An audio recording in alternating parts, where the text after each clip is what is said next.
कहते हैं कि जब इंसान के ऊपर इश्क का भूत सवार हो जाता है तो फिर उसको दुनिया में कुछ नज़र नहीं आता। अगर नज़र आता है तो सिर्फ वो खुद और उसका प्रेमी, और उनको पूरी दुनिया विलन लगने लगती है। उनको ऐसा लगता है कि सिर्फ वही सही है, बाकी पूरी दुनिया उनके खिलाफ है। और इसी गुमानी पर कई बार वो गलत कदम भी उठा जाते हैं। इसकी ऐसी ही एक वानगी देखने को मिली है कानपुर पे, जो कि बड़ी बहन होते हुए अपनी दो छोटी नाबालिग बहनों के साथ अपने ही प्रेमी से अपनी छोटी बहनों का रेप करवाती है, यानी कि उनके साथ गलत काम करवाती है और उन बहनों को धमकाती भी है, धमकी भी देती है। और वो बहनें इतना डर जाती हैं कि वो लोग भी खामोशी इख्तियार कर लेती हैं। लेकिन बड़ी बहन का धमकाना और उन छोटी मासूम दो बहनों की खामोशी ज़्यादा दिन तक नहीं टिकती, और जब खामोशी टूटती है तो फिर होता है एक बवंडर। तो आइए जानते हैं कैसे एक सगी बड़ी बहन ने अपनी सगी दो छोटी बहनों के साथ में ही अपने ही प्रेमी से उनका रेप कराती है, और आखिरकार ऐसी क्या वजह आन पड़ी जिसकी वजह से बड़ी बहन को अपनी ही सगी छोटी बहनों का रेप कराना पड़ा, और किस तरीके से अपने बहनों को उसने धमकाया। ये सब हम आपको बताएंगे इसी वीडियो में। बस आप वीडियो के अंत तक बने रहें। आदाब, नमस्कार, मैं हूं मुबीन खान। आज की जो सच्ची घटना की कहानी है वो कहानी है उत्तर प्रदेश के कानपुर की, और उसी कानपुर का एक थाना पड़ता है फजलगंज थाना, और उसी फजलगंज थाना में एक परिवार रहता है। एक वृद्ध माँ रहती हैं, एक बूढ़ी माँ, और उनका एक बेटा है जो कि बीमार रहता है और लोडर चलाकर वो अपने घर का पालन पोषण करता है। आज से कुछ साल पहले उसी बेटी की जो पत्नी होती है उसको टीबी की बीमारी हो जाती है, और उस टीबी की बीमारी के चलते उसकी पत्नी का भी देहांत हो जाता है। लेकिन उसके 3 बेटियां होती हैं। अब वो बिन माँ की हो जाती हैं, लेकिन वहीं पर जो वृद्ध बूढ़ी दादी होती हैं वो उन तीनों बच्चों को संभालती हैं और अपने बीमार बेटे का भी वो सहारा बनती हैं। हालांकि बीमारी के चलते हुए भी वो उनका बेटा लोडर चलाकर घर का खर्च उठाता है, और उनकी 3 बेटियों का पालन पोषण उनकी वृद्ध माँ यानी कि लड़कियों की दादी करती है। वो वृद्ध महिला इन तीनों बच्चियों की दादी तो है ही, लेकिन जब से उसकी बहू की बीमारी से मौत हुई है तब से इन बच्चियों के लिए वो दादी भी हैं और माँ भी हैं। जो इन 3 लड़कियों में जो सबसे बड़ी बेटी है उसकी उम्र लगभग 19 साल के आसपास है, और जो 2 छोटी नातिन हैं उनकी उम्र लगभग 15 साल और 13 साल के आसपास है। और ये परिवार पहले से ही दुखी था, क्योंकि इस परिवार की महिला टीबी की बीमारी के चलते खत्म हो गई थी, और इन बच्चियों का पिता भी अक्सर बीमार रहता है। लेकिन इसके बावजूद भी ये परिवार संघर्ष कर रहा था।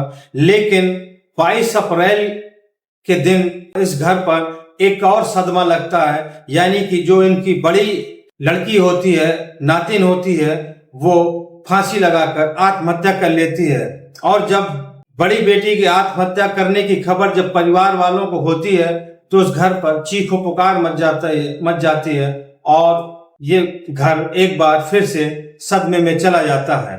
लेकिन उस बड़ी लड़की के आत्महत्या करने के बाद में एक और बड़ा खुलासा हुआ है, जो कि जिसने भी सुना वो दिल दहल उठा। दरअसल वहीं पर बूढ़ी माँ बताती हैं कि वो फरवरी के महीने पर खाटू श्याम के दर्शन करने गई हुई थी। तभी उनकी जो बड़ी नातिन होती है जिसकी उम्र 19 साल है, जो कि फांसी लगाकर आत्महत्या कर चुकी है, उसका उसी क्षेत्र में एक रहने वाला लड़का होता है कृष्णा, और उसकी बड़ी नातिन का अफेयर चल रहा था। और जब भी उनको मौका मिलता, जब उन पे घर पर वो दादी नहीं होती या उनका बेटा नहीं होता, तो वो मौका पाकर उसके घर भी आना जाना किया करता था। और ऐसा उसने तब भी किया जब बूढ़ी दादी खाटू श्याम के दर्शन करने गई हुई थी, और बड़ी वाली नातिन का बॉयफ्रेंड कृष्णा उनके घर आ जाता है। जैसे ही घर आता है तो जो छोटी 2 बहनें होती हैं वो इसका विरोध करती हैं, और उन्हें लगता है कि अब घर पर पिता भी नहीं है, क्योंकि पिता उनके लोडर लेकर चले गए थे। और दादी भी घर पर नहीं थी क्योंकि दादी खाटू श्याम के दर्शन करने गई थी। और ऐसे टाइम पर जब कृष्णा घर आता है तो वो दोनों लड़कियां उसका विरोध करती हैं और उन्हें लगता था कि उनकी बड़ी दीदी कृष्णा को घर से भगा देंगी, लेकिन ऐसा नहीं होता, बल्कि उनकी बड़ी बहन उन अपनी छोटी बहनों को ही डांटने लगती है और उनसे कहती है कि खबरदार तुम अगर कृष्णा का विरोध किया तो, और अगर तुमने ऐसा किया और किसी से बताया भी तो मैं आत्महत्या कर लूंगी और तुम्हें फंसा दूंगी, क्योंकि इससे पहले भी वो ऐसी हरकत कर चुकी थी। इसलिए वो दोनों छोटी बहनें डर जाती हैं और फिर उसका कृष्णा का वो विरोध नहीं करती। और इससे पहले भी उन बच्चियों ने बताया कि अक्सर जब घर पर दादी और पिता नहीं होते थे तब भी कृष्णा घर आया करता था और दोनों रंगरलियां मनाया करते थे। लेकिन उस दिन जब ये घटना हुई तो फिर उसके बाद में कृष्णा वहां से चला गया और थोड़ी ही देर बाद में एक अपने दोस्त प्रथम को लेकर फिर दोबारा से उनके घर आ जाता है। लेकिन इस बार जब कृष्णा उनके घर आया था तो कृष्णा की नीयत अच्छी नहीं थी, क्योंकि अपने साथ में अपने दोस्त प्रथम को भी लाया था और ये दोनों लोग उन बच्चियों के साथ में हरकत करना शुरू कर देते हैं। जैसे ही वो दोनों नाबालिग बच्चियां इनका विरोध करती हैं तो फिर एक बार इनकी बड़ी बहन आकर खड़ी हो जाती है और फिर इन बच्चियों को धमकाने लगती है और कहती है कि जैसा ये चाहते हैं और ये जो करना चाहते हैं इनको करने दो, नहीं तो वरना मैं फांसी लगाकर जान दे दूंगी और तुम लोगों को मैं फंसा दूंगी। फिर से बड़ी बहन की धमकी सुनकर वो दोनों बच्चियां सहम जाती हैं और ये कृष्णा और कृष्णा का दोस्त इन नाबालिग बच्चियों को नोचना घसोटना शुरू कर देते हैं और उनके साथ दुष्कर्म जैसा कांड कर देते हैं। और दुष्कर्म करने के बाद में कृष्णा और कृष्णा का दोस्त प्रथम दोनों वहां से चले जाते हैं। और जब दादी खाटू श्याम के दर्शन करके लौट के आती है तो ये बच्चियां इतना ज्यादा डर चुकी थी कि वो दादी को कुछ नहीं बताती, लेकिन अंदर ही अंदर ये दोनों बच्चियां घुट रही थी।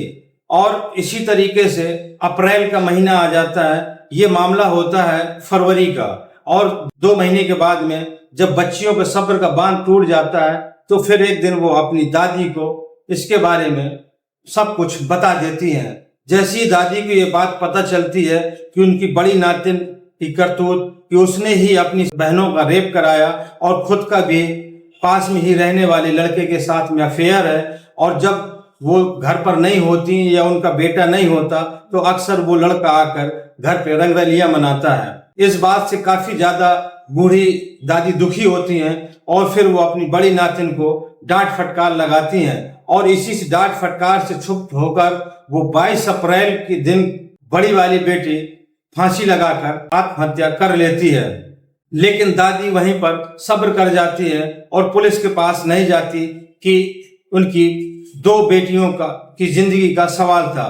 लेकिन कृष्णा और कृष्णा के दोस्त प्रथम का हौसले इतने बढ़ गए थे कि जब कृष्णा को ये लगा कि उसकी प्रेमिका ने भी जान दे दी और ये लोग पुलिस के पास नहीं गए तो फिर एक बार से उन बच्चियों पर ये दोनों अपनी मनमानी करने की कोशिश करते हैं। लेकिन इस बार जब दादी ने बताया तो दादी के भी सब्र का बांध टूट गया और शनिवार को जाकर यानी कि 3 मई को हजलगंज थाने में जाकर दादी कृष्णा और कृष्णा के दोस्त प्रथम के खिलाफ FIR दर्ज करवा देती हैं।